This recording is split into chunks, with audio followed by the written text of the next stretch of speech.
करने के बाद सरकार की विफलता से पेपर लीक हुआ, भ्रष्टाचार हुआ तो युवाओं के पैसे डूब जाते हैं।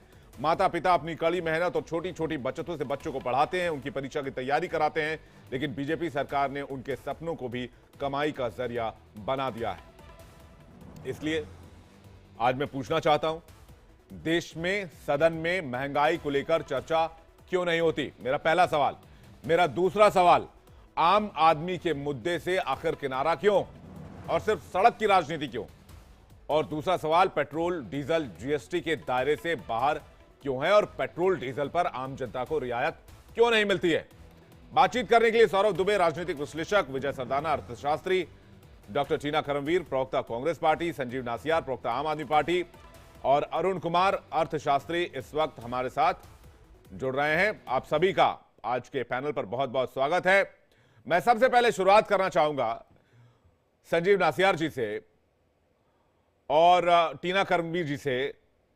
टीना जी, महंगाई का मुद्दा एक लोगों से डायरेक्ट कनेक्ट करने वाला मुद्दा है, लोगों की जेब में एक तरह से जो अर्न करते हैं अपनी जेब में, वहां से कनेक्ट करने वाला मुद्दा है। इस मुद्दे को पार्लियामेंट में ना उठाकर लोगों के बीच जाकर इस पर बात करना, इसकी सेंसिटिविटी को हल्का करना या फिर मकसद सिर्फ राजनीति करना है? टीना करमवीर जी। जी, सबसे पहले तो आपका शुक्रिया, क्योंकि आज हम इस विषय पर डिबेट कर रहे हैं। क्योंकि खुदाई के दौर में आज अगर हम महंगाई पर बात कर रहे हैं तो ये अपने आप में बड़ी बात है। क्योंकि आप देखिए कि अगर राहुल गांधी जी जनता के बीच नहीं जाते तो मुझे नहीं लगता कि महंगाई पर मीडिया इस पर चर्चा भी करता। क्योंकि मुझे लगता है कि सरकार के साथ साथ, और ये सवाल तो मुझे लगता है सबसे पहले तो सत्ता पक्ष से पूछना चाहिए था कि आपने साहब इतनी महंगाई क्यों कर रखी है कि जो 40 रुपए का लहसन था वो 400 रुपए में पहुंच गया है। क्यों हो गया 400 रुपए में? ये सवाल सबसे पहले है। और दूसरा सवाल, संसद में अगर हम अडानी पर चर्चा चाहते हैं, ये भी चाहते हैं कि इतनी बेरोजगारी क्यों है, इतनी महंगाई क्यों है। अरे आप तो कफन से लेकर और गंगा जल से लेकर और पेपर तक आप सब पे जीएसटी लगा रहे हैं। बताइए, जो व्यक्ति गाड़ी लेता है उस पे भी टैक्स लगता है, वो गाड़ी बेचने पे भी टैक्स देना पड़ेगा। ये तो कीर्तिमान रच रही है ये सरकार। और निर्मला सीतारमण मुझे लगता है कि अब संसद में आएंगी बजट सेशन में, और वो आकर कहेंगी, जी साहब मैं पॉपकॉर्न नहीं खाती हूँ, मैं रोटी भी नहीं खाती हूँ, मैं पराठा भी नहीं खाती हूँ, मैं तो बस काजू खाती हूँ और बादाम खाती हूँ। क्योंकि फाइनेंस मिनिस्टर है, वही मिनिस्ट्री है उनके पास, तो काजू बादाम वो तो खा सकती है, लेकिन आम जनता नहीं खा सकती है। और महंगाई पर ये सरकार भागती रहेगी। इनसे पूछ लीजिए टमाटर के भाव क्या है। और ये मैं अपने नेता की इस चैनल के माध्यम से बहुत वाहवाही करना चाहती हूँ कि जनता के बीच जाकर उनकी समस्या सुन रहे, उनसे पूछ रहे और किस तरीके से उनका दर्द महसूस कर रहे। ये सत्ता पक्ष की जिम्मेदारी होती है, लेकिन ये सत्ता पक्ष की जिम्मेदारी राहुल गांधी निभा रहे। राहुल गांधी जनता के बीच जा रहे। हाँ, संसद में जरूर ये हमसे ये सवाल नहीं पूछने देते कि क्यों आपने 40 रुपए का लहसन जो है 400 में कर दिया, क्यों आपने दालें इतनी महंगी कर दी, क्यों आपने पेट्रोल डीजल इतना महंगा कर दिया। लेकिन उस पर बात नहीं करने देंगे। क्यों नहीं करने देंगे? क्योंकि इनको पता है कि अडानी का घर कैसे भरेंगे, फिर ये अपना घर कैसे भरेंगे, ये खुद काजू की रोटी कैसे खाएंगे। लेकिन आम जनता त्रस्त रहे, इनको इसी में खुशी मिलती है। और मैं कहूंगी कि देश में ही नहीं, पूरे विदेश में जो डंका बजाने का काम करते हैं। आपकी बात आ गई टीना जी। मैं यही पूछ रहा हूं कि पार्लियामेंट के अंदर सिर्फ एक मुद्दा है पिछले 2 साल से कांग्रेस पार्टी के लिए, अडानी का, हम सभी जानते हैं। लेकिन पार्लियामेंट के बाहर सारे मुद्दे हैं। जिस पार्लियामेंट में विपक्ष जो जनता की सबसे मजबूत आवाज मानी जाती है, वो विपक्ष पार्लियामेंट में इस मैटर को नहीं पिकअप कर रहा है। मेरा सवाल यह था टीना जी। देखिए, ये तो मैं फिर कहती हूँ ना कि भाई सत्ता पक्ष को सरकार ने संसद चलाने की जिम्मेदारी किसकी है? क्यों भूल गए सुषमा स्वराज जी को, दिग्गज नेता? वो कहती है सत्ता पक्ष की जिम्मेदारी होती है संसद चलाने की। तो आपने क्यों नहीं संसद चलने दी? हम लोगों को प्रोटेस्ट करना पड़ा। और हम तो अगर संसद में आवाज नहीं होगी तो हम सड़कों पर ही आवाज उठाएंगे। और क्योंकि आज आपने देखा होगा, देखा होगा कांग्रेस पार्टी किस तरीके से सड़कों पर आंदोलन कर रही है, और आंदोलन जारी रहेगा। क्योंकि आप बेरोजगारी के सवाल पर भागेंगे, आप महंगाई के सवाल पर भागेंगे, और हम तो पूरी तत्परता से लगे हुए हैं, हम तो उठाएंगे विपक्ष होने के नाते। लेकिन ये जिम्मेदारी किसकी है? आप जब तक विपक्ष आवाज नहीं उठाएगा तो क्या आप सर्किट पे के नाचेंगे? ये कोई तरीका नहीं है ना सत्ता पक्ष का। कि अगर हम सब विपक्ष, ठीक है, एक तरीके से मान लिया जाए कि हमने संसद में आवाज नहीं उठाई, तो ठीक है, तो ये जिम्मेदारी किसकी है? नहीं तो जिम्मेदारी फिर बनती है ना आपकी, आपको आपको क्यों आप क्यों पार्लियामेंट में उठाई है? फिर टीना जी पार्लियामेंट में एजेंडा थोड़ी चला सकते हैं। हमारी जिम्मेदारी पार्लियामेंट पे तो मुद्दे होने चाहिए ना। मैं सौरभ दुबे के पास जा रहा हूं, ठीक है, मैं आ रहा हूं आपके पास। सौरभ दुबे जी, क्या करें इस बढ़ती महंगाई का? देखिए विवेक भाई कि सबसे पहले तो जो ये कांग्रेस की प्रवक्ता हमारी बहन टीना जी बोल रही थी कि उनके पास फाइनेंस मिनिस्ट्री है तो काजू खाती होंगी, मुझे लगता है ऐसा राजनीति में ऐसे शब्दों से बचना चाहिए। क्योंकि देखिए अगर हम राजनीति में सुचिता को गिराएंगे, किसी के पास वित्त मंत्रालय है तो वो काजू किशमिश खा रहा होगा, इसका मतलब हम राजनेता ही अपनी मंशा पर जो है वो सवाल प्रश्न चिन्ह उठा खड़ा करते हैं, उठाते हैं। अब दूसरी बात पर आ जाइए। देखिए इन्होंने कहा कि राहुल गांधी जी लहसुन खरीदने गए थे इसलिए आज चर्चा हो रही है। मैं कह रहा हूं कि आपने ये क्यों नहीं कहा कि हमारे जी आम कार्यकर्ता जो कांग्रेस पार्टी के कार्यकर्ता हैं, जब वो सब्जी मंडी जाते हैं वो सब्जी के रेट पर, उस पर चर्चा कभी कांग्रेस पार्टी अपने अंदर क्यों नहीं करती? राहुल गांधी जी क्यों नहीं करते? जिन लोगों को पिज्जा और प्याज में अंतर नहीं पता, जिनको बैंगन और बर्गर में अंतर नहीं पता, वो लोग सब्जी मंडी गए हैं लहसुन खरीदने के लिए। अब लहसुन खरीदने पे जब उनको पता चला कि अच्छा ये रेट ये था, तो अब इस पर जो है वो, उस पर जो है वो उन्होंने मुद्दा उठाया है। मैं कह रहा हूं कि क्या इस मुद्दे को संसद में नहीं उठाना चाहिए था विपक्ष को? आज जो मुद्दा आप उठा रहे हैं, तब तो राहुल गांधी जी पॉलिटिकल पर्यटन करने के लिए वो संभल कहाँ की यात्रा के लिए पूरा बॉर्डर जाम कर दिया था उन्होंने, पूरा बॉर्डर गाजीपुर बॉर्डर जाम कर दिया था, पूरी जनता पीछे फंसी थी। और जिस प्रकार से आप लोग बार बार ये जो महंगाई का मुद्दा है, जो बेरोजगारी का मुद्दा है, आप चुनाव में भी लेकर के जाते हैं और हर चुनाव दर चुनाव आपको हार मिल रही है कांग्रेस पार्टी को। मैं मानता हूं, देखिए एक बात तो ईमानदारी से मैं कहता हूं, चाहे वो महंगाई हो चाहे बेरोजगारी है, कोई भी सरकार आ जाए, जिस प्रकार से एक मौसम का परिवर्तन रहता है उसी के हिसाब से वो महंगाई की दर वहां पर वो दिखाई देती है। अभी आने वाले 2 महीने के बाद आपको कुछ जो मटर के रेट हैं, आलू के रेट हैं, उनकी जो फसलें जब ज्यादातर निकल करके आएंगी तो उनके रेट सस्ते हो जाएंगे। अब वो कांग्रेस की सरकार होगी आलू, तो भी सस्ते होंगे। सौरभ भारतीय दुबे जी, जनता पार्टी आलू की मटर मत सरकार कीजिए। होगी तो भी सस्ते होंगे। आलू मटर का मत कीजिए, आप बताइए चीजें सस्ती कब होंगी? मैं कह तो रहा हूं, ये आपको बता घुमाइए तो रहा मत कि विपक्ष ने कह दिया कि कोई काजू खाता हुआ, कोई कुछ खाता हुआ, कोई पर्सनल जाता हुआ, वो सब मत बताइए। लोगों को बताइए कि लोगों को इतनी महंगी चीजें क्यों खरीदनी पड़ रही हैं बाजार से। क्या महंगा खरीदना पड़ रहा है, बताइए क्या महंगा है? बताइए आप एक एक चीज बताइए, आलू के रेट में अगर आपको कितना अंतर दिख रहा है? सरसों तेल का रेट बताइए क्या है? देखिए सरसों का तेल के रेट की अगर आप बात कर रहे हैं तो प्याज का रेट बताइए क्या है? आलू का रेट बताइए क्या है? बिल्कुल मैं बता रहा हूं आपको। देखिए आलू के रेट जो है वो अभी जो चल रहा है, आज से 1 महीने बाद उसमें बहुत गिरावट आ जाएगी। वर्तमान में जो रेट चल रहा है 40 रुपए 50 रुपए का रेट, अभी वो पेट्रोल डीजल का रेट क्या है? 30 रुपए में। हाँ पेट्रोल डीजल का आपने सही मुद्दा उठाया, मुझे ये नहीं समझ में आता जब सरकार बार बार कहती है कि गाड़ी खड़ी कर दीजिए अपनी जहां पर आपको जो है, हाँ, जब जब कोई कार्य न करना हो। हमारी बहन टीना जो है वो चलती गाड़ी में डिबेट कर रही है। बताइए कि कितना इन लोगों को अरे डीजल कहीं और जा रही पेट्रोल होंगी, उनका महंगाई की काम है। बात अब करती है। टीना जी गाड़ी में भी नहीं चल सकती हैं। आप नहीं पेट्रोल नहीं, 150 कर दीजिए, नहीं चलती चलेंगी गाड़ी में। में डिबेट कर आप रही है, 1 लोगों घंटे को की पैदल डिबेट कर होगी दीजिए, 150 और रुपए इतना कर दीजिए पैसा वो पेट्रोल फूक डीजल। रही है अपनी गाड़ी में, डीजल में और पेट्रोल में। अभी बताइए। मैं पढ़ रहा था crude oil $69.16 per barrel end of this quarter according to the trading economics global macro models and analyst expectations। चलिए 80 लगा लीजिए। 2014 में $115 पर बैरल था, रेट था 76 रुपए पेट्रोल और 60 रुपए डीजल। तो डीजल तो डायरेक्ट महंगाई से कनेक्ट करता है, सब्जियों की ढुलाई से लेकर हर चीज तक। अरुण कुमार के पास जा रहा हूं मैं। अरुण कुमार जी क्या कहेंगे आप? उसके बाद विजय जी देखिए और ऐसा है कि नासिर जी आपके हमारा पास आ जो रहा हूं। इन्फ्लेशन का रेट है वो काफी तेज है, क्योंकि उसमें दो चीजें काफी महत्वपूर्ण होती हैं आम आदमी के लिए।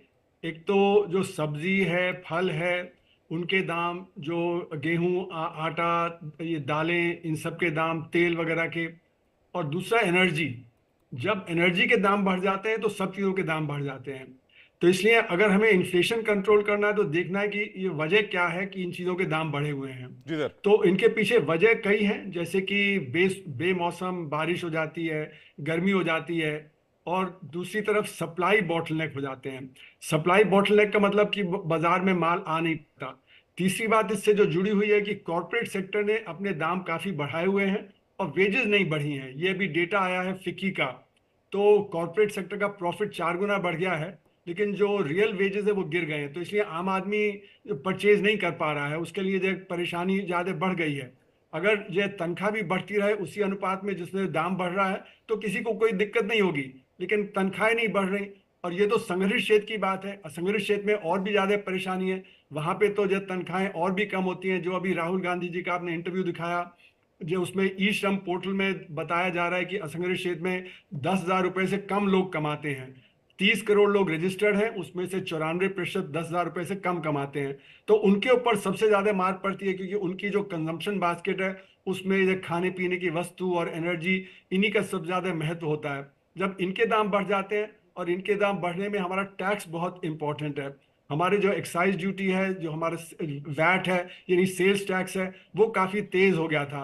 जब जो हमने देखा पैंडेमिक के दौरान जब पेट्रोलियम गुड्स के दाम गिरे तो सरकारों ने जो अपना वैट बढ़ा दिया, उन्होंने एक्साइज बढ़ा दिया, उसकी वजह से फिर दाम बढ़े हुए हैं। जैसे आपने सही कहा कि जो क्रूड के दाम गिर गए, लेकिन जो पेट्रोल और डीजल के दाम हैं वो बहुत ज़्यादा बढ़े हुए हैं कंपेयर टू 4-5 साल पहले जो हालत होती थी। उसके पीछे टैक्सेशन है।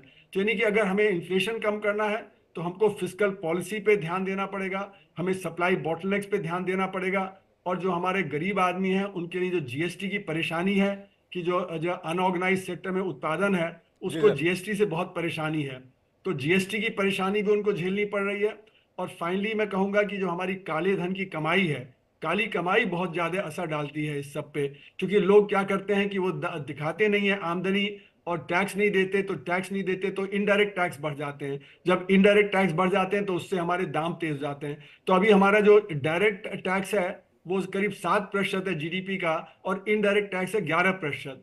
तो 11% मतलब कि ज्यादा इनडायरेक्ट टैक्स से लेते हैं, जबकि हमें ज्यादा डायरेक्ट टैक्स से लेना चाहिए। तो ये सरकार की नीतियां यानी फिस्कल पॉलिसीज हैं। अच्छा, आरबीआई कोशिश करता रहता है, लेकिन आरबीआई के हाथ में है नहीं कि वो जो एनर्जी के दाम कर दे या वो खाने पीने की वस्तुओं के दाम कर दे। तो इसलिए जो इंटरेस्ट रेट पॉलिसी का उस पर असर नहीं पड़ता है। और दूसरा उसका असर ये होता है कि हमारे जो ग्रोथ है, ग्रोथ में परेशानी है इस समय, क्योंकि इंटरेस्ट रेट वगैरह ज्यादा हैं और डिमांड कम हो गई है। क्योंकि जब लोगों के पास खाने पीने का नहीं होगा तो डिमांड कम हो जाएगी, जब डिमांड कम हो जाती है मार्केट में तो ग्रोथ कम हो जाती है। यानी कि ये महंगाई का असर गरीबी पे भी है और महंगाई का असर हमारे ग्रोथ पे भी है। तो इसलिए महंगाई को कम करना बहुत अहम है। इसलिए जब सरकार की नीतियां सही हो तो उससे हमारा जो महंगाई है वो कम होगा। जीएसटी को तो सर इसलिए लाया गया था कि टैक्सेशन का सरलीकरण किया जा सके, लेकिन यहां तो ऐसा लग रहा है गंगा उल्टी बह रही है। विजय सरदानंद जी, आपका क्या टेक है इस पर? ये जो सिचुएशन फिलहाल है, जिस मामले को विपक्ष ने भी एस्केलेट किया है, लोगों के सामने एक दिक्कत तो है। ये देखिए, दो चीजें बहुत इंपॉर्टेंट है। सबसे पहले तो हमें ये समझना होगा कि हिंदुस्तान में जिस तरह से आबादी बढ़ रही है और हमारी जो जमीन है, जो हमारे नेचुरल रिसोर्सेज हैं, उसके कारण या तो हमारी प्रोडक्टिविटी कम हो रही है या स्टैग्नेंट है। हमारे यहाँ एग्रीकल्चर में सुधार नहीं हो रहा है, इस बात को हमें एक्सेप्ट करना होगा। आप बात कर रहे हो लहसुन की। लहसुन करीब 3.5 मिलियन टन पैदा होता है, जो इस बार कम हुआ है करीब 1 मिलियन टन के आसपास। कारण कुछ भी हो सकते हैं, वेदर है, फ्लडिंग है, सब कुछ है। हम लोग अब लहसुन आयात कर रहे हैं। करीब 20-25 हजार टन जो लहसुन आयात हो रहा है उसकी कीमत है 140 रुपए किलो। अब सवाल इस बात का है कि अगर हिंदुस्तान में 140 रुपए से नीचे अगर लहसुन मिलता तो कोई आयात नहीं करेगा। इसका मतलब यह है कि अंतरराष्ट्रीय बाजार में अगर 140 रुपए का लहसुन मिल रहा है और फिर भी व्यापारी खरीद रहा है, इसका मतलब यह है कि डोमेस्टिक मार्केट में रेट उससे भी ऊपर है। ये बात कर रहा हूं मैं होलसेल लेवल की। जब आप 200 रुपए के आसपास या 150 रुपए के आसपास अगर लहसुन होलसेल में होगा तो रिटेल में आते आते आपको पता ही है कि 5 रुपए की सब्जी मंडी में आते आते 50 हो जाती। तो अगर 400 रुपए का लहसुन बिक रहा है तो इसमें सबसे इंपॉर्टेंट बात यह है कि हमने लहसुन की डिमांड सप्लाई पे ध्यान नहीं दिया। हिंदुस्तान में खपत कितनी है और हमारे यहाँ प्रोडक्शन कितना है। मुख्यतः 2 ही राज्य हैं जहां लहसुन का प्रोडक्शन होता है, एक है मध्य प्रदेश, दूसरा है राजस्थान। बाकी जगह बहुत कम होता है। अनफॉर्चुनेटली दोनों जगह बीजेपी की सरकार है और उन्होंने लहसुन की पैदावार पे कोई कार्रवाई नहीं करी होगी, इसीलिए वहां पे प्रोडक्शन कम है। तो ये तो थे आंकड़े। अब सवाल इस बात का आता है कि जब आप महंगाई की बात कर रहे हो, आप इस बात को सोचिए कि दुबई जैसे जगह पे, मिडिल ईस्ट जैसी जगह पे जहां कोई सब्जियां पैदा नहीं होती हैं, वो सब पूरी दुनिया से आयात करते हैं, वहां महंगाई क्यों नहीं बढ़ती? क्योंकि वहां पे कंज्यूमर के हितों में ऐसे कानून बनाए गए हैं कि अगर किसी भी सुपरमार्केट को या रिटेलर को अगर सब्जियों के दाम बढ़ाने होंगे तो सरकार से परमिशन लेनी पड़ती है कि हम सब्जियों के दाम बढ़ा रहे हैं क्योंकि हमारा आयात महंगा हो गया। हिंदुस्तान में जब हमें पता है कि डिमांड सप्लाई इम्बैलेंस है, हमें यह भी नहीं पता कि हिंदुस्तान में टोटल खपत लहसुन की कितनी है, प्याज की कितनी है, आलू की कितनी है। आपको जो आंकड़े मिलते हैं वो प्रोडक्शन के आंकड़े मिलते हैं, कंजम्पशन के आंकड़े नहीं मिलते हैं। इसका मतलब हमें ये पता ही नहीं कि भारत में कंजम्पशन कितनी है। बगैर कंजम्पशन के आप प्लानिंग नहीं कर पा रहे। जब आपकी प्लानिंग नहीं है तो मेरा निवेदन है कि आप मिडिल ईस्ट में कैसे प्राइस कंट्रोल किए जाते हैं, कम से कम कांग्रेस की राज्य सरकारें वो एडॉप्ट करें और बीजेपी की सरकारों को बताएं कि कैसे महंगाई कंट्रोल की जाती है। कांग्रेस भी नहीं करती, बीजेपी भी नहीं करती, एक दूसरे पे चिल्लाते हैं, करके कोई नहीं दिखाता। मैं सर एक चीज और इस पर फोकस में लाना चाहूंगा। कोई 1000 रुपए महीना दे रहा है, कोई 2100 रुपए महीना दे रहा है, कोई 2500 महीना दे रहा है, कोई 5000 पर मंथ का वादा कर रहा है, कोई 8000 पर मंथ का वादा कर रहा है। तो ये जो पैसा है वो डायरेक्ट जनता की जेब से निकलेगा और आप टैक्सेशन में रियायत की तो सोच ही नहीं सकते। जहां आप करोड़ों लोगों को फ्री में अनाज खिलाने की प्लानिंग कर, जिसपे सुप्रीम कोर्ट ने कहा कि भाई आप कर क्या रहे हैं, आप लोगों को आत्मनिर्भर नहीं बनाकर आप लोगों को फ्रीबीज बांट रहे हैं। देखिए, बात बहुत सीधी है। किसी भी पॉलिटिकल पार्टी पे जनता का भरोसा नहीं रहा। उनको पता है कि ये सिर्फ अपने कुर्सी के लिए आते हैं और कुछ नहीं करेंगे। तो फिर जनता को जो लॉलीपॉप दिखाई जाती है, जनता को लगता है शायद यही मिल जाएगा तो हमारा भला हो जाएगा, क्योंकि ये डेवलपमेंट तो कुछ दिखाएंगे नहीं। आप चाहे दिल्ली में देख लें, इनका ये कहना कि हम अमीर से अमीर आदमी को फ्री मेडिकल केयर देंगे, मतलब आप अमीर से अमीर आदमी को भिखारी के दर्जे पे बैठा दो लाके। इतनी हिम्मत आज पॉलिटिकल पार्टीज में नहीं है कि वो ये कह सके जनता को कि देखिए हम ये कदम उठा रहे हैं, यहां पे ये आपको कष्ट उठाना पड़ेगा, लेकिन समाज के 2% को कष्ट होगा, बाकी 50% या 100% को फायदा होगा। आज किसी पॉलिटिकल पार्टी में इतनी मॉरल स्ट्रेंथ नहीं बची है कि वो जनता के सामने जाके ईमानदारी से डेवलपमेंट प्लान दिखा सके। एक मैनिफेस्टो में बता दीजिए जहां पे डेवलपमेंट की बात हो, सब फ्रीबीज बांटने में लगे हुए। संजीव नासियार जी,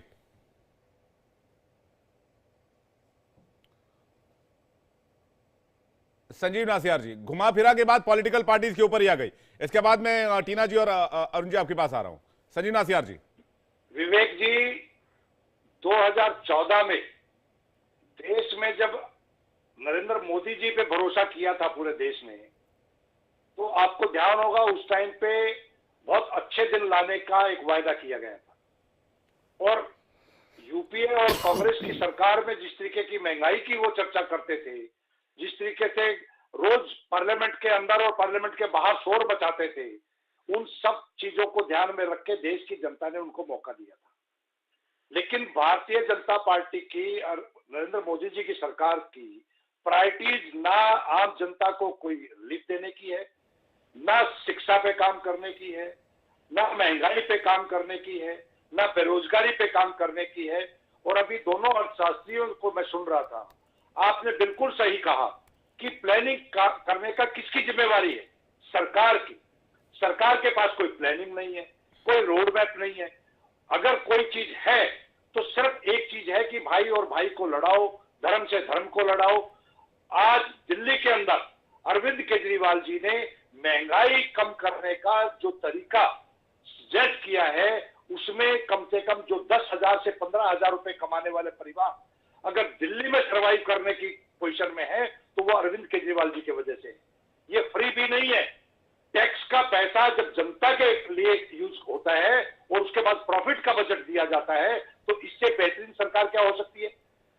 दिल्ली के अंदर बिजली का जो एक्सपेंसेस है वो यूपी, बिहार और दूसरे स्टेटों से कम है। यहाँ पे पानी सस्ता है, यहाँ पे आपका हेल्थ सर्विसेज सस्ती है, मोहल्ला क्लिनिक में फ्री में ट्रीटमेंट होता है, सरकारी स्कूलों में बच्चों को पढ़ा के जिस तरीके से अपने खर्च को कम किया जा सकता है, महिलाओं को फ्री यात्रा बसों में जो मिलती है, उससे क्या है उनका ये चुनावी रैली नहीं है आपकी। जो सेविंग है वो सेविंग ऑटोमेटिकली मार्केट में आएगी। लेकिन मैं एक चीज और जानना चाहता हूँ विवेक जी, मैं गांव से रहने वाला हूँ। एक बात बता दीजिएगा नासियार जी, 31 एक सेकंड, नासियार जी एक बात बता दीजिएगा, ये 31 मोहल्ला साल की के बाद रिपोर्ट दिल्ली सरकार राजकोषीय घाटे की तरफ क्यों जा रही है? विवेक जी, 7,000 करोड़ रुपए राजकोषीय- शॉर्ट बताए जा रहे हैं। राजकोषीय घाटा जो है ये सब टेम्परेरी है। पिछले 1.5 से 2 साल के तरीके से भारतीय जनता पार्टी ने दिल्ली सरकार पे जिस तरीके के नेगेटिव राजनीति करके और हर काम को रोकने का जो षड्यंत्र रचा है, उसके वजह से दिल्ली के डेवलपमेंट के कामों में भी रुकावट आई है जी, और दिल्ली की सरकार को जो स्मूथ तरीके से आज लेफ्टिनेंट गवर्नर के माध्यम से अरुण कुमार जी के पास जा रहा हूं, लेकिन नासियार जी मैं आपको हेडलाइन पढ़ के सुना देता हूं। दिल्ली सरकार 31 साल बाद राजकोषीय घाटे की ओर बढ़ रही है। सरकार के पास अपने कर्मचारियों को देने के लिए केवल 2 महीने का वेतन बचा है, बस 2 महीने और उसके बाद ... ये विवेक जी, इन रिपोर्ट में कोई दम नहीं है। भारतीय जनता पार्टी के झूठे प्रचार नहीं नहीं, ये मैं भारतीय जनता पार्टी की वेबसाइट थोड़ी पढ़ रहा हूं, मैं गूगल समाचार पढ़ रहा हूं सर। भाई छोड़िए ना, वो मैं तो गूगल दिल्ली में समाचार रहता हूं। सौरभ द्विवेदी एक सेकंड आ रहा हूं जनता पार्टी मैनेज करते हैं। मैं तो दिल्ली निवासी देश हूं, में मुझसे बात भारतीय करिए ना, जनता मैं पार्टी बताता ने हूं इनकी दिल्ली की सारे सच्चाई। सारे डेटास के साथ छेड़खानी करते हैं। सर- ये जानना चाहता हूँ, 5 रुपए की जी। सब्जी किसान को 5 रुपए मिलते हैं, ठीक है। कंज्यूमर को 100 रुपए चलिए, ठीक मिलते है हैं। अरुण कुमार जी, और उसके बाद लोग में टीना जी आपके पास आ रहा हूं। अरुण कुमार जी क्यों चूंकि कुछ वक्त के लिए हमारे साथ जुड़े हैं। क्यों आम आदमी के लिए अरुण कुमार जी, ये फ्रीबीज कितना डेंट कर रहा है राज्य दर राज्य, और क्या पेट्रोल डीजल को जीएसटी के दायरे में आना चाहिए? ये 2 सवाल आपके लिए सर, जल्दी से। जी हाँ, तो जैसे कि विजय सरदाना जी ने बताया कि आज राजनेताओं पे जनता का विश्वास नहीं रह गया, क्योंकि उनको प्रॉमिस बहुत किए गए और वो डिलीवरी हुई नहीं। इसलिए आज वो कहते हैं आज हमारे हाथ में क्या देंगे, हम लॉन्ग टर्म के प्रॉमिस पे डिपेंड नहीं करते हैं। तो जैसे पहले कहा जाता था गरीबी खत्म हो जाएगी, सब कुछ ठीक हो जाएगा, वो कहीं हो नहीं रहा है और ट्रिकल डाउन हो बहुत कम रहा है। तो इसलिए जब आज हम लोग जैसे कि कभी कभी पार्टियों से बात करते हैं तो कहते हैं नहीं हमें आज क्या देना है, जो लॉन्ग टर्म है उसमें जनता का विश्वास नहीं है। इसीलिए चाहे जो हाथ में पैसा दिया जाए, जो मर्जी किया जाए। और आप देखें कि 2016 के बाद नोटबंदी ने असंगठित क्षेत्र पे असर किया, जीएसटी ने असर किया, एनबीएफसी क्राइसिस ने किया और फिर लॉकडाउन ने, तो वहां पे 10 से 12 लाख करोड़ हर साल का नुकसान हुआ है असंगठित क्षेत्र का। और जो फ्रीबी के तौर पे दिया गया वो तो 3-4 लाख करोड़ रुपए दिया गया है। तो पिछले 8 साल में समझिए 95 लाख करोड़ का नुकसान हुआ है और उनको मिला 25 लाख करोड़ रुपया है। तो ये जो गया कहाँ है, ये गया है कॉर्पोरेट सेक्टर के प्रॉफिट में। कॉर्पोरेट सेक्टर का प्रॉफिट 4 गुना बढ़ गया है, जो अभी जो फिक्की के जो आंकड़े आए हैं। तो इसलिए जो असमानता है वो बेतहाशा बढ़ रही है और इसीलिए जनता त्रस्त है। एक तरफ जो महंगाई है और दूसरी तरफ उनको काम नहीं मिल रहा है। तो ये कुल मिला के जो स्थिति है जो गरीब आदमी की, वो बद से बदतर हो रही है। इसीलिए वो कहता है आज मुझे दीजिए। तो जो फ्रीबी का मामला है वो इसलिए है क्योंकि जनता पे विश्वास नहीं है। और जो दूसरी बात है कि उनको ये दिख रहा है कि जो टैक्सेशन है, जो टैक्स बढ़ जाता है तो उनके दाम तुरंत बढ़ जाते हैं। तो टैक्स से पैसा उगाया जा रहा है और वो ऑर्गेनाइज सेक्टर यानी संगठित क्षेत्र की तरफ पैसा चला जाता है। तो यानी बजट में अगर आप देखें तो 11.1 लाख करोड़ का जो कैपिटल इन्वेस्टमेंट है वो ज्यादातर कैपिटल इंटेंसिव सेक्टर में जा रहा है, वो लेबर इंटेंसिव में नहीं जा रहा है। रूरल एम्प्लॉयमेंट गारंटी को काट दिया, एजुकेशन को काट दिया और हेल्थ को काट दिया। जो जहां पे रोजगार पैदा हो सकता है उन्हीं को काटा गया। और जो बड़े बड़े हाईवेज और फ्रेट कॉरिडोर वगैरह बन रहे हैं उसमें तो अब बड़ी बड़ी क्रेन और बुलडोजर के हिसाब से 10 लोग काम करते दिखते हैं, जबकि पहले उसमें 1000 लोग काम करते थे। तो इतना मैकेनाइजेशन और ऑटोमेशन हो रहा है कि उससे जॉब्स क्रिएट नहीं हो रहे हैं। तो जो जनता परेशान है बेरोजगारी से और महंगाई से, और ये दोनों मिलके उसका जो परेशान कर रखा है। तो इसी ने वो आज फ्रीबी चाहती है, फ्रीबी के आधार पे वोटिंग चल रहा है। तो हमारी पार्टियों को ज्यादा रिस्पॉन्सिबल होना चाहिए, जैसे विजय सरदाना जी कह रहे हैं। तो ये तो सब सर पार्टियों पूरा को सिस्टम कॉम्पिटिटिवली ये 10-20 साल में पूरा सिस्टम कोलैप्स कर जाएगा। और देश दुनिया में कई ऐसे देश जो जिसका इसका उदाहरण सामने है जहां पर ऐसे फ्रीबीज बांटे गए और पूरे देश का सिस्टम कोलैप्स कर गया, पूरे देश ही खत्म हो गया, करप्ट हो गया। नहीं, आप सही कह रहे हैं, पर लेकिन क्या जनता क्या करे जब वो गरीबी का सामना करती है तो उसको हाथ में पैसा चाहिए। अगर हम जो रोजगार दिए होते ढंग से तो रोजगार से जो उनको पैसा हाथ में आता हो उनको फ्रीबी की जरूरत नहीं पड़ती। अभी उनके हाथ में जो पैसा आता है तो वो खर्च जो कर देते हैं, क्योंकि वो कुछ तो मिलता है। जैसे कि अभी आपने देखा राहुल गांधी के सामने वो जो महिला कह रही थी कि हमारे पास बस के ट्रैवल करने का पैसा नहीं बचता है, पैदल जाना पड़ता है। तो जब इतनी बुरी हालत है तो उनको फ्रीबी की जरूरत पड़ती है। और इसीलिए जो आजकल देखिए सारी पार्टीज फ्रीबी ऑफर कर रही हैं। वो ये नहीं देख रही कि इसका फिस्कल डेफिसिट पे क्या असर पड़ेगा, इसका रोजगार पे क्या असर पड़ेगा, बाकी सब चीजों का। तो हमें लॉन्ग टर्म नीतियां अपनानी पड़ेंगी। जब हम गरीब आदमी की तरफ ध्यान देंगे, उनके रोजगार पे पूरा ध्यान होगा, तब होगा। विजय जी आपका टेक, उसके बाद टीना जी आपके पास आ रहा हूं। विजय जी।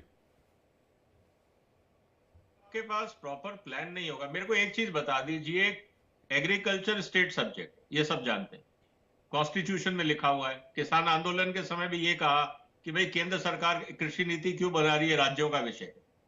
मुझे एक राज्य बता दीजिए हिंदुस्तान का जिसके पास अपने राज्य का फूड सिक्योरिटी प्लान हो, जिसको ये पता हो कि उसकी आबादी कितनी है और उसका खाना कहां से आएगा, कितना दाल चाहिए, कितना चावल चाहिए, कितना प्याज चाहिए, कितने मसाले चाहिए, कितना तेल चाहिए, और उसका इंतजाम उस राज्य ने अपने प्लान में किया हो। एक राज्य बता दीजिए मुझे, irrespective of political party, including Delhi, जो अपने आप को बहुत प्रोग्रेसिव बोलते रहते हैं। राहुल गांधी दिल्ली के बाजार में गए, ये बोलते कि दिल्ली में हमने महंगाई कंट्रोल करी। राहुल गांधी दिल्ली के बाजार में थे, वहां 400 रुपए किलो लहसुन है, तो दिल्ली सरकार ने भी कुछ नहीं किया। ये गलत फहमियों से बाहर आना चाहिए। कहने का मतलब बहुत सिंपल है, आपकी राज्य सरकारों के पास कोई फूड सिक्योरिटी प्लान नहीं है। जब फूड सिक्योरिटी प्लान नहीं है तो व्यापारियों को भी नहीं पता कि सप्लाई कहां से आएगी और बेचना कहां है और रखना कहां है। तो सब कुछ भगवान भरोसे चल रहा है। जिसके पास पैसा है वो रोटी खा लेगा, जिसके पास नहीं है वो आधा पेट काट के खाएगा, और जिसके पास उतना भी नहीं है वो इस उम्मीद में रहेगा कि उसको फ्री राशन मिल जाए या कोई पॉलिटिकल पार्टी लॉलीपॉप दे दे तो उसकी जिंदगी चल जाएगी। प्रॉब्लम क्या हो रही है, लोग, हमारे राजनेता इस बात को नहीं समझ रहे कि आप 1000, 2000, 2500 रुपए दे के आप इकोनॉमी को खत्म कर रहे हैं, क्योंकि जब तक आमदनी नहीं बढ़ेगी तब तक इकोनॉमी नहीं बढ़ती।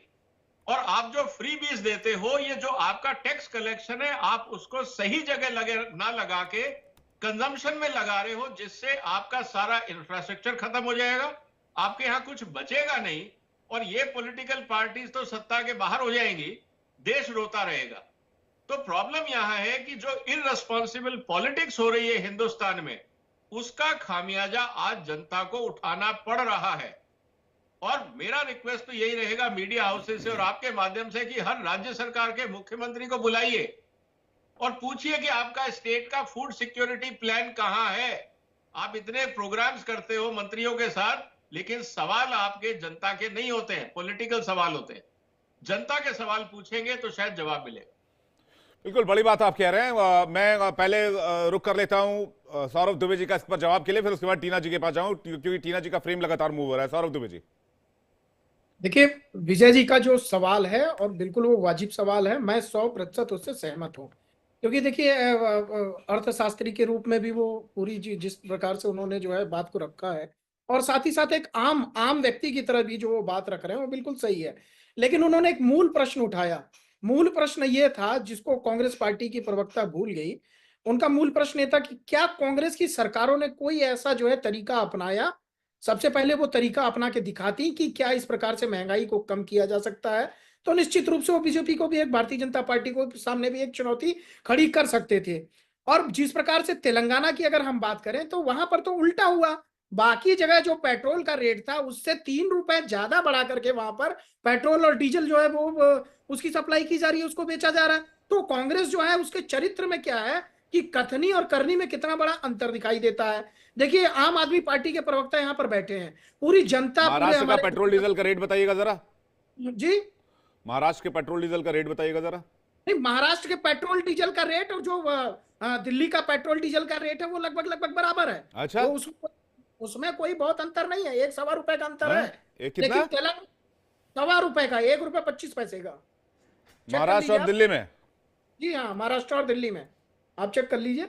और दूसरा जो मैं बता रहा हूं आपको कि आम आदमी पार्टी, जिन्होंने नई राजनीति की बात कही थी, नई राजनीति की शुरुआत करने जा रहे हैं, नई तरीके से हम जनता के सामने जो है नीतियों को रखेंगे, आज वही पार्टी सबसे ज्यादा फ्री बीज के नाम पर आ जाती है। आज वो फ्री बीज की जो है वो बौछार कर देती है। दिल्ली के सामने एक चुनौती, मैं तो कह रहा हूं, मैं तो सरदाना साहब की बात से सहमत हूं। महाराष्ट्र में नई पार्टी की, सौरभ दुबे जी, होनी चाहिए थी। महाराष्ट्र में पेट्रोल 104 रुपए औसत, और दिल्ली में पेट्रोल की जो कीमत है, अब वो आप बता दीजिए, आप पेट्रोल डलाते होंगे, आपके पास गाड़ियां हैं 2-3। दिल्ली में 99 रुपए है, 98 रुपए कुछ पैसे है, 94 रुपए 77 पैसे, 10 रुपए का फर्क है। कुछ तो शर्म कीजिए सर।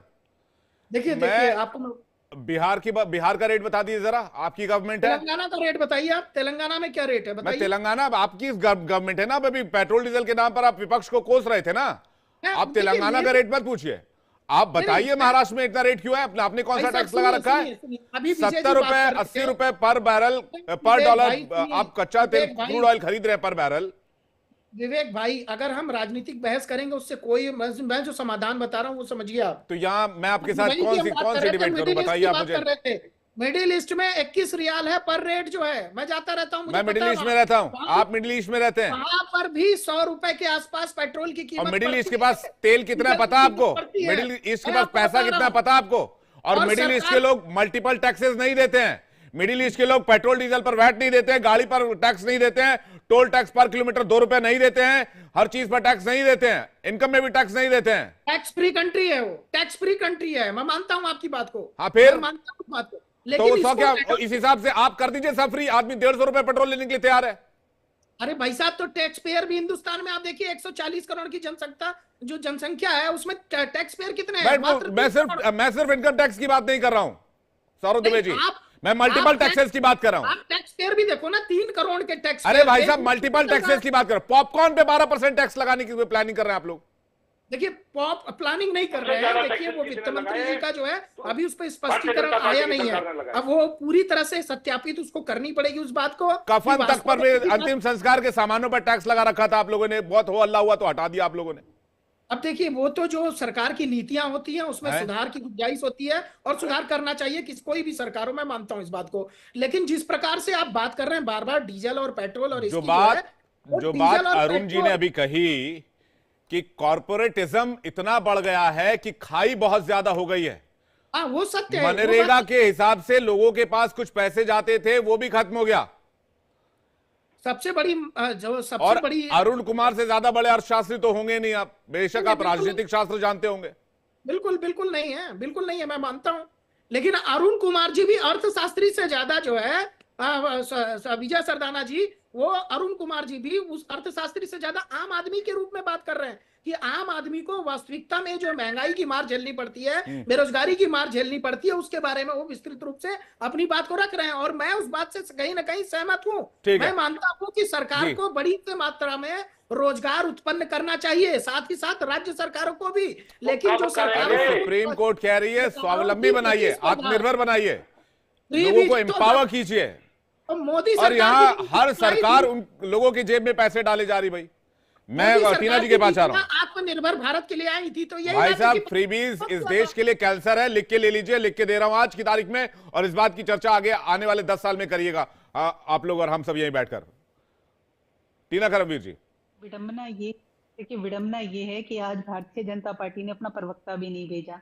इसके पीछे कारण क्या है, क्यों नहीं भेजा? क्योंकि महंगाई की बात करूं, चर्चा महंगाई विषय पर ही वो भागते हैं, वो डिबेट में भी नहीं भेजते कोई प्रवक्ता। बेचारे सौरभ दुबे जब से गला फाड़ रहे हैं, डिफेंड करने की कोशिश कर रहे हैं, लेकिन सच्चाई तो ये भी जानते होंगे। तब ये थैला लेके जाते हैं मार्केट में, जाते ही होंगे, क्योंकि ये इतने बड़े, ये अब प्रधानमंत्री तो है नहीं कि ये भी 80,000 किलो की मशरूम खाते होंगे। ये भी बेचारे खाते तो वही होंगे ना जो आज के समय में मिल रही है। तो दुख तकलीफ तो इनको भी है, लेकिन अब इनकी मजबूरी है कि इनको डिफेंड करना पड़ा। तो मुझे ये लगता है कि अगर आज भारतीय जनता पार्टी के प्रवक्ता होते तो मुझे लगता है कि वो इस पर विषय पर बात रखते, क्योंकि सरकार उनकी है, सत्ता पक्ष में वो लोग बैठे हैं और उनकी जिम्मेदारी है, और अपनी जिम्मेदारी से बचने की बजाय, क्योंकि देखिए हम तो विपक्ष में होने के बावजूद तेल पर बात बताएंगे तेलंगाना में जो पेट्रोल और डीजल की कीमत है, तेलंगाना की सौरभ जी, तेलंगाना की चिंता मत करिए, रेवंत रेड्डी जी हिमाचल पे चर्चा करने के लिए तैयार है। हिमाचल की भी आप चिंता मत करिए, हिमाचल तेलंगाना की चिंता मत करिए, जहाँ केंद्र में आप नहीं बसता हिमाचल, चिंता करने वाली बात है।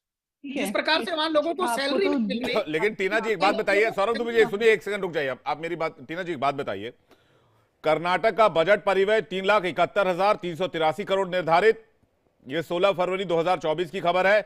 गारंटी योजनाओं के लिए पिछले साल, इस साल जो करंट फाइनेंशियल ईयर चल रहा है इसका बजट बता रहा हूं, गारंटी योजनाओं के लिए 52,000 करोड़ रुपए दिए गए। इस वर्ष राजस्व घाटे में बजट में उधारी 1 लाख करोड़ रुपए के पार हो गई, करों में कोई वृद्धि नहीं। अच्छा, 1 लाख करोड़ आभार जो आप राजस्व घाटे के बजट में उधारी की बात, और 52,000 करोड़ फ्रीबीज के लिए। Madam try to understand. आपका और बहुत राहुल जी अगर दिल्ली के मार्केट जाते हैं तो उनको बेंगलोर के मार्केट भी जाना चाहिए और वहां पर भी जाकर सब्जियों के दाम बताने चाहिए लोगों को कि बेंगलोर में ये रेट है। हमने ये किया है लोगों के लिए। अमूल जी चुनावी मार्केट में जाते हैं, जहाँ चुनाव होता है वहां मार्केट में जाते हैं, उनको पता ना बैंगन और बर्गर में भी अंतर नहीं पता, पिज्जा और प्याज में भी अंतर अरे नहीं रुक पता। जाइए सर, टीना जी का टर्न है, उनको जवाब देना। आप बोलने लग जाते बीच में। टीना जी देखिए, गुजरात में तो कोई सोशल वेलफेयर, कोई इस तरीके की स्कीम नहीं चल रही है जो आप अपने शब्दों में तथाकथित फ्री वीज कहते हैं, वो तो नहीं चल रही है। तो गुजरात का बजट पर बात कर लीजिए, गुजरात का बजट क्यों इतना ज्यादा हो रहा है? हरियाणा में कोई इस तरीके की स्कीम नहीं है, क्यों हरियाणा में इतना बजट है? लेकिन इस पे बात नहीं करेंगे, डाइवर्ट करेंगे। और अच्छा है आप दिखाइए, तेलंगाना में हमने किसानों के कर्जा माफ किया। कहीं भी ऐसी सरकार बता दीजिए जहां भारतीय जनता पार्टी की सरकार है वहां कर्जा माफ करे, क्योंकि इनको जनता से फिक्र नहीं। ये पूंजीपतियों की पार्टी है, पूंजीपतियों के लिए ही काम करती है। इसी के साथ धन्यवाद।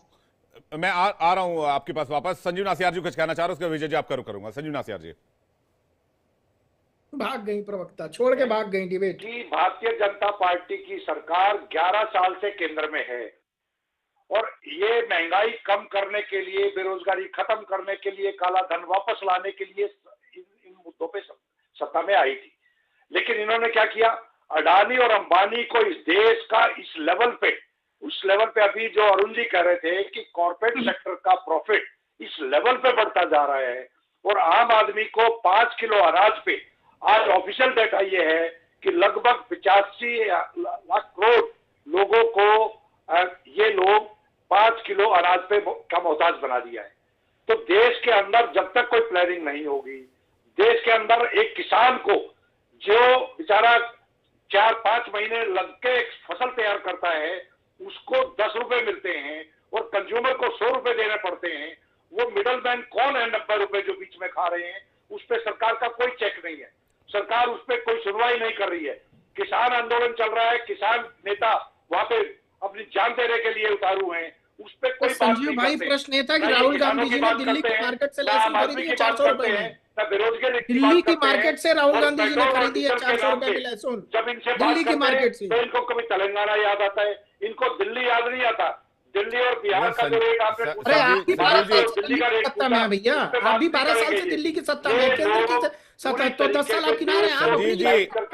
संजीव जी दिल्ली में महंगी सब्जी बिक रही है तो सब्जी पुलिस नहीं बेचती है। सब्जी मार्केट बाकी चीजें सब दिल्ली सरकार के अंडर है। विवेक तो राहुल गांधी जी आपको टारगेट कर रहे हैं, आप पर निशाना साध रहे हैं, कह रहे हैं दिल्ली में सब्जी महंगी है, दिल्ली की सरकार नाकाम है। से बचाने के लिए दिल्ली सरकार अरविंद केजरीवाल जी के गाइडेंस के अंदर जो चल रही है वो यहाँ पर इतने रिलीफ दे रही है जनता को। आज महिला को सुना होगा आपने, अगर मेरे पास पैसे नहीं बचते हैं यात्रा करने के लिए दिल्ली में, क्योंकि महिलाओं को फ्री यात्रा है तो वो सेविंग है। तो वही काम तो आप भी कर रहे हैं सर, जो फ्रीबीज की बात हुई थी। विजय जी के पास जा रहा हूं फाइनल कमेंट के लिए। पूरे हिंदुस्तान विजय जी ऐसा तो नहीं है, वो सेविंग होता है। विजय जी ऐसा तो नहीं है कि स्टेट गवर्नमेंट के पास पॉलिसी मेकर्स नहीं होंगे, ब्यूरोक्रेट्स नहीं होंगे, या जानकार नहीं होंगे, अर्थशास्त्री नहीं होंगे जिनको ये बात पता नहीं होगी। तो क्या फिर जानबूझकर इस देश को इकोनॉमिक क्राइसिस के रास्ते पर धकेला जा रहा है? देखिए, हर सरकार हर साल अपना इकोनॉमिक सर्वे छापती, उनको पता है कि उनकी आबादी कितनी है, उनके पास रिसोर्सेज क्या है, उनके पास पैसे क्या, उनके यहाँ दिक्कतें क्या है। सवाल ये है कि हमारे पॉलिटिकल सिस्टम में आज चुनाव के अलावा और सत्ता पे कैसे आया जाए, इसके अलावा कोई एजेंडा नहीं है। अगर इनके पास एजेंडा होता तो जिनके अपने इकोनॉमिक सर्वे में जो गलतियां हैं या कमियां हैं उन पे भी अगर ये काम कर लेते तो इनको बात समझ में आ जाती। आप दिल्ली का अपना बजट उठा के देख लीजिए, जो भाई साहब इतना शोर मचा रहे हैं, इनके अपने बजट में ये कहा गया है कि साहब हमारे पास पैसा नहीं है, इसलिए जितने डिपार्टमेंट हैं एक्सेप्ट अर्बन डेवलपमेंट डिपार्टमेंट, सबके बजट काटे गए। ये अपना ही बजट डॉक्यूमेंट पढ़ लें, इनको सच्चाई सामने आ जाएगी। प्रॉब्लम ये है कि ये प्रवक्ता जो आए हैं अपने आप को डिफेंड कर रहे हैं दिल्ली सरकार के, इन्होंने अपना बजट खुद नहीं पढ़ा है। मैं इनको एक एक आंकड़ा पढ़ा देता हूं। इनके पास पैसे ही नहीं है, जो कमिट करते हैं ये उसको भी गलत नहीं कर सकते। तो ये जो फ्री बीज बांटने का तरीका है ये सिर्फ इसलिए है। आप हाई कोर्ट का स्टेटमेंट देख लीजिए, सरकार की गलत नीतियों की वजह से। अप्रैल, अब आप सुन लीजिए, महंगाई जो है पेट्रोल और डीजल किसके हाथ में? आपके पास इतना पैसा नहीं है कि आप गरीब के हाथ बच्चों में को स्कूल में महंगाई किताबें दे बढ़ने सकें। का प्रमुख कारण कौन है? प्रदेश की सरकार है या केंद्र की सरकार है? अगर आप आप नहीं चला बताइए, सकते आप तो सुझाव रिजाइन करो। दीजिए, हम उन आप जब सुझाव पे सत्ता में काम आते करेंगे हो, कि प्रदेश भाई की जब सरकार सत्ता में कहाँ आते हो, जिम्मेवार अगर है? आपको सरकार चलानी महंगाई नहीं आती बढ़ाने तो के रिजाइन लिए करो ना। केंद्र सत्ता सरकार क्यों की चाहिए आपको गलतियां अगर काबिल जिम्मेवार नहीं हो है। तो? केंद्र अगर आप सरकार की काबिल जो नहीं हो गलतियां तो हैं, सत्ता वो क्यों तब तक चाहिए? ठीक नहीं होंगी। आज तो ये हमने बेकार की कॉर्पोरेट बातें को- बंद करो, जनता कॉर्पोरेट सब का देख रही है, दिल्ली सिर्फ में शोर नहीं बढ़ा है। मचाने से कुछ दिल्ली नहीं में होगा। आज भी सबसे हाईएस्ट लेबर रेट है। अरे यार अब छोड़ो इस देखिए, बात को, ये कहानियां मत सुनाओ, आंकड़े बताओ। कहानियां नहीं, आंकड़े हैं ये। कहानियां मत सुनाओ, विजय जी, ये बहुत हो आंकड़े गई हैं। कहानियां। आप बताइए, महंगाई में दिल्ली सरकार टेलर जिम्मेवार है वो केंद्र चार